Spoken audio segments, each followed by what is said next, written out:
Hello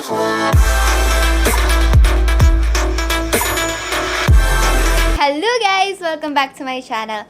And today, gagawa naman tayo ng first impression video dito sa bagong Lustrous ni Nadine tsaka ng BYS. So, this is my first time na bibili ng Lustrous kasi alam nyo naman, di ba, yung unang launch nila, as in, sobrang daming backlash sa Lustrous nun. So, ito yung birthday collection ni Nadine. Best nung nakita ko talaga to sa Instagram ng Lustrous.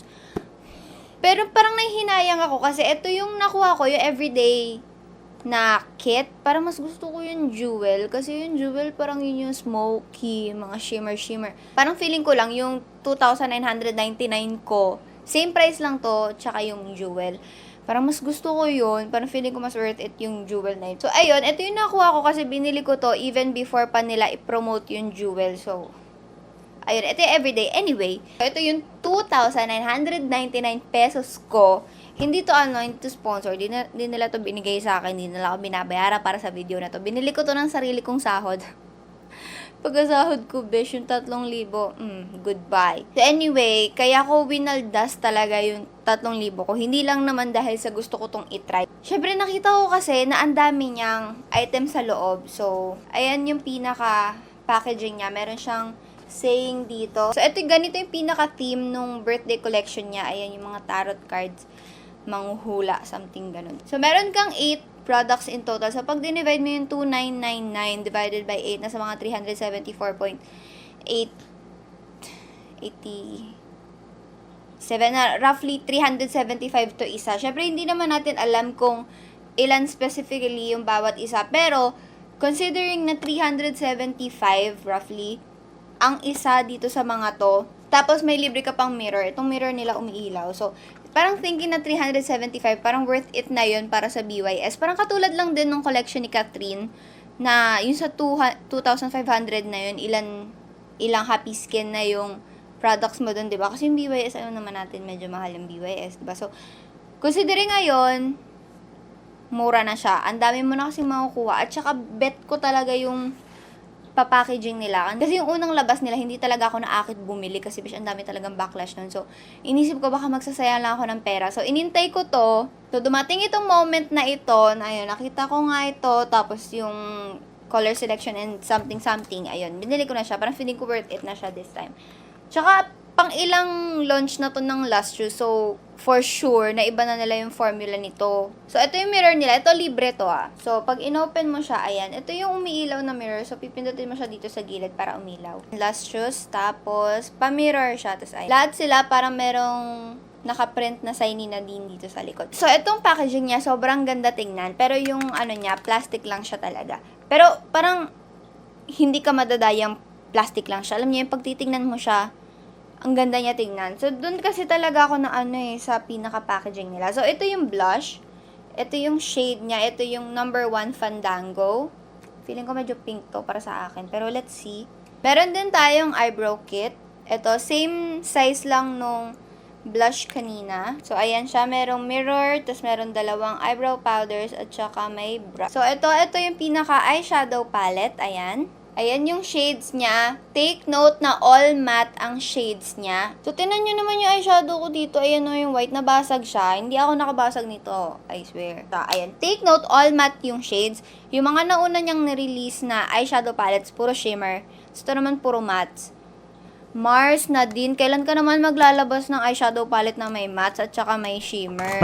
Meron ka ring eyeliner. Ayan. Color black na pencil liner. Ito talaga yung dahilan kung bakit ko nagustuhan lalo itong collection na to. Ito yung Lustrous na shimmer cream. So, meron din tayo nitong lip tint. Ito yung Lustrous na lip tint. This is in the shade number 1 Venetian. Tapos, meron tayong dalawang matte lipsticks. Ito, hindi ka pwedeng pumili kahit anong dalawang shades yung gusto mo. Talagang nakaset up na siya dito sa kit na to.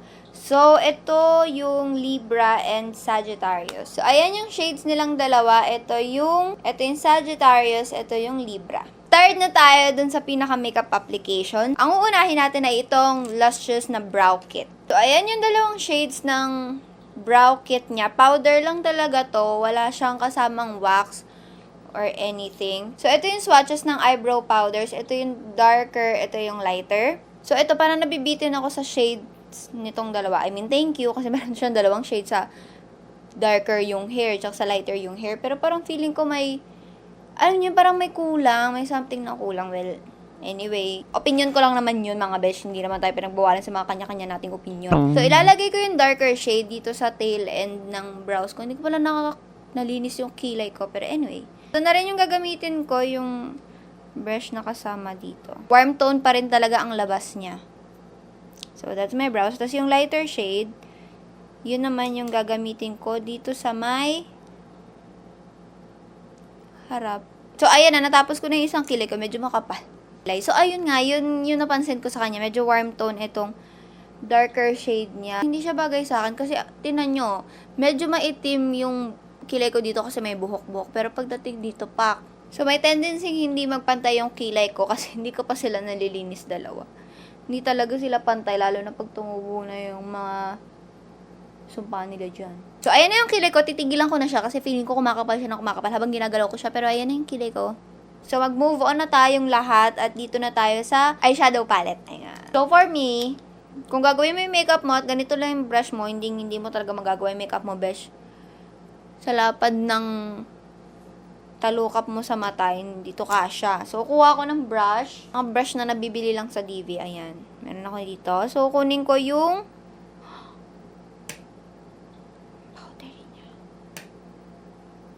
powdery niya.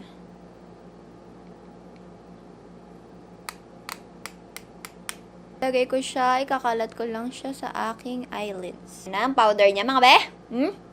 So, kukunin ko naman itong brown shade, yung sumunod. Tapos, ilalagay ko lang siya sa crease area. Anyway, so, ang pangalan nitong palette na to ay Everyday Makeup Palette, ganun. Pero since andito na tayo at nagwaldas na ako ng 2,999.75 pesos, lulubusin ko na. Gagawin ko na siyang smoky eye. I will try my best na ito lang yung brush na gagamitin ko. Tapos, ito namang terracotta shade. Terracotta. Taray, may pa-terracotta nga, di mo.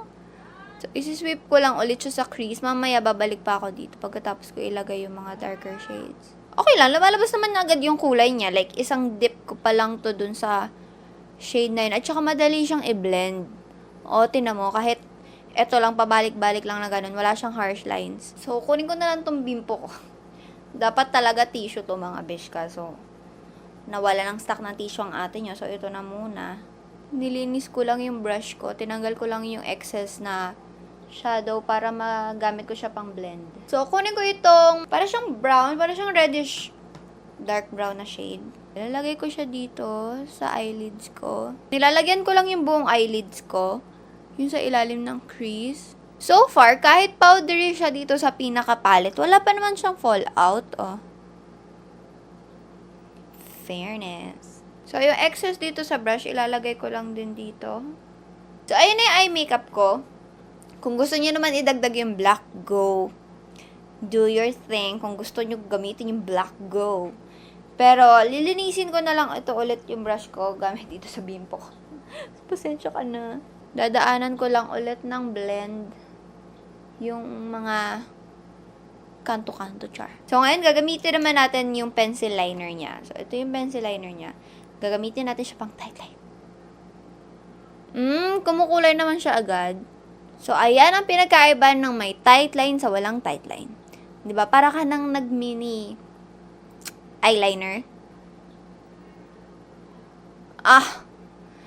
Sensitive na ng mata ko dito. Okay, so wala siyang mascara, no? So, magka-curl muna ako ng lashes, tapos magmamaskara na ako. Okay, so ayun, nagmaskara lang ako. Ginamit ko itong Fashion 21 Doll Up Mascara. Eto, gagamitin na natin itong shimmer cream. Grabe, sobrang ganda nito, guys. Nung iniswatch ko talaga, perfect sa mga morena skin tone. Opaque. Beige. Dewy-dewy lang, ganun. Tapos yung consistency niya, hindi siya super thick. Sakto lang, hindi rin naman siya runny, ganun. So, dali niyang i-blend sa cheeks.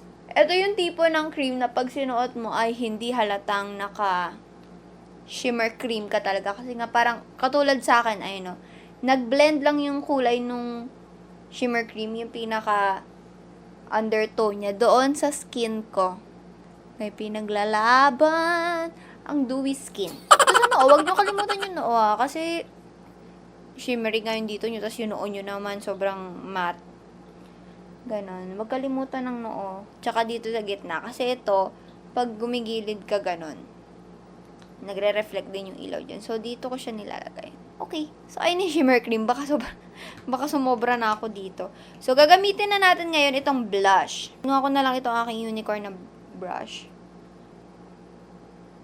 Okay. It's okay. Kaso parang feeling ko medyo, para sa akin medyo bright yung pink niya. Well, pigmented siya kasi isang ano ko pa lang yan dito sa blush. Tapos ganyan na siya. So, maganda siya. Para feeling ko lang masyado siyang popping para sa akin. Ay, hindi na natin nagamit yung tint niya. So, for the lips, gagamitin ko muna itong lip tint niya. Ayan yung swatch ng tint. Ito yung creamy type ng tint. Hindi siya yung water gel type. Ang ganda. So, ayan siya. Nang sobrang konti lang yung nilagay ko. Kinalat ko lang.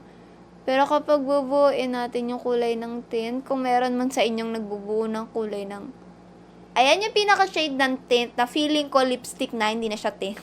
So, dito na tayo sa lipsticks. Yung una kong itatry, yung etong Libra, yung medyo brown yung shade. Okay, so siningit ko sila ang dalawa dyan. So, ito yung Libra and ito yung Sagittarius. Sagittarius. Kung ano mang gusto nyo itawag dyan. So, tatry muna natin itong Libra kasi medyo brown siya. Medyo nude. So, ipapatong ko na lang siya dun sa tint kasi lipstick naman to. Alam niyo naman, pag lipstick, na tatakpan niya kung anong shade yan nasa ilalim. May amoy yung lipstick niya. Wala siyang special scent, pero hindi ganito yung amoy ng unscented lipstick for me, Parang amoy chemical. So, ito yung Libra Beige. Lagpas ang lipstick ko. So, kung gusto niyo yung mga nude shades, brown shades, ito yung Libra.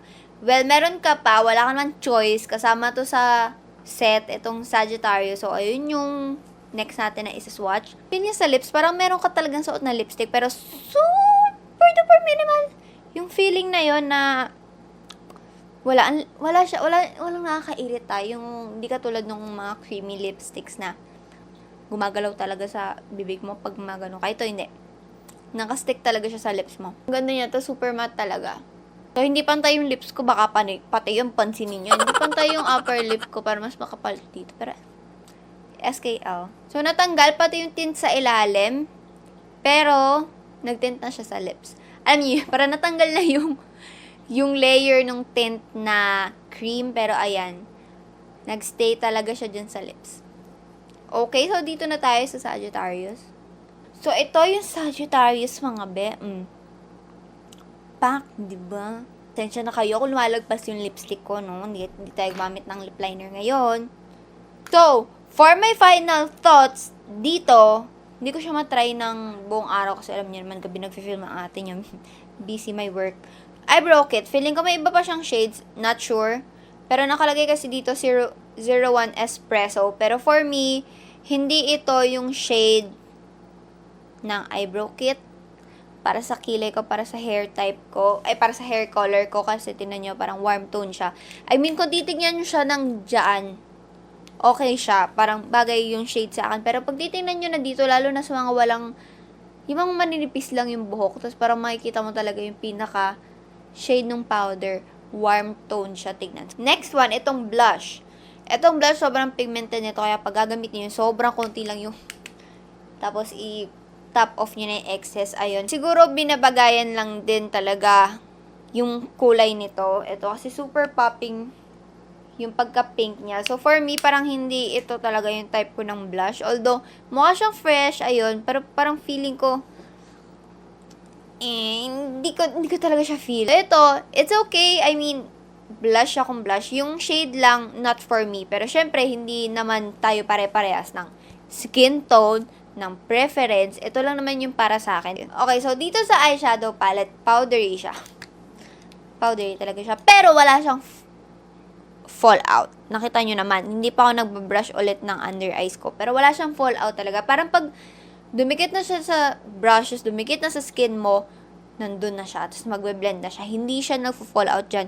Although dito talaga, pag kinuha mo sa pan, pag inano mo yung brush mo sa pan, doon ang powdery niya. Pero pagdating na sa eyes, wala na, as in, wala.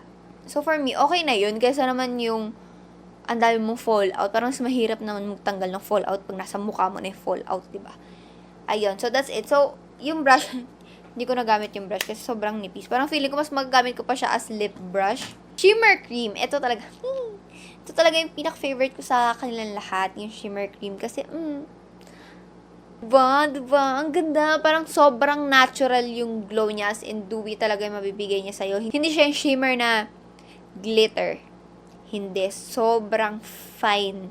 Ayun nga, tsaka yung pinaka-undertone niya kasi perfect sa akin, sa skin tone ko, sa skin tone ng karamihan sa atin. Kasi nga, di ba, karamihan sa atin morena. So, yung pagka-peach undertone niya, nagbe-blend siya sa skin ko. Natingnan niyo naman. Glow mula sa loob, parang nag-myra-e ang atin yung ganun. So, ito naman, para sa tint, maganda yung tint kasi ito yung cream type ng tint. Ito yung tipo ng tint. Ito yung tipo ng tint na gusto ko. Ayoko kasi nung mga watery tints, parang hindi ko talaga sa trip. So, itong mga cream type ng tints, ito talaga yung parang pinaka bet ko sa lahat ng klase ng tint. Syempre, kasi mas madali mo siyang mabiblend, lalo na sa cheeks. Tapos sa lips, nakita nyo naman yung coverage niya kanina, parang one swipe, andun na, diba? Nung binuo ko yung kulay sa lips ko, as in super, parang nagmukha na talaga siyang lipstick. So, this is okay for me. Maganda siya. Ito namang lipstick, as in matte talaga siya. Sobrang lightweight niya sa lips. Wala kang ibang mararamdaman. Hindi nakikita yung lines ng lips ko kahit na matte siya.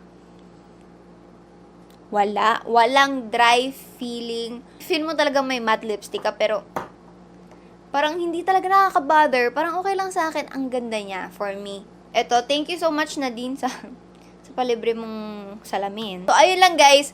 If ever, leave your comments below kung ano sa tingin nyo, kung worth it ba to for you. Kasi for me, worth it yung 2,999 sa dami ng products na makukuha mo. Saka sa quality nila, although yun lang talaga yung concern ko, yung pinaka-eyebrow kit lang talaga. Tsaka yung kulay ng blush, hindi siya bagay sa akin. Pero personal preference, again, as I've said. So, ayun. Thank you guys so much for watching this video. And don't forget to subscribe for more kalokohan kagagahan from me. And don't forget to click that notification bell to be notified whenever I upload a new video. Leave any comments, video suggestions below. And don't forget to follow me on all my social media handles. And, ayun, lagyan na ng lipstick yung leaving ko. Ayun guys, thank you so much for watching this video. And I will see you on my next one. Bye!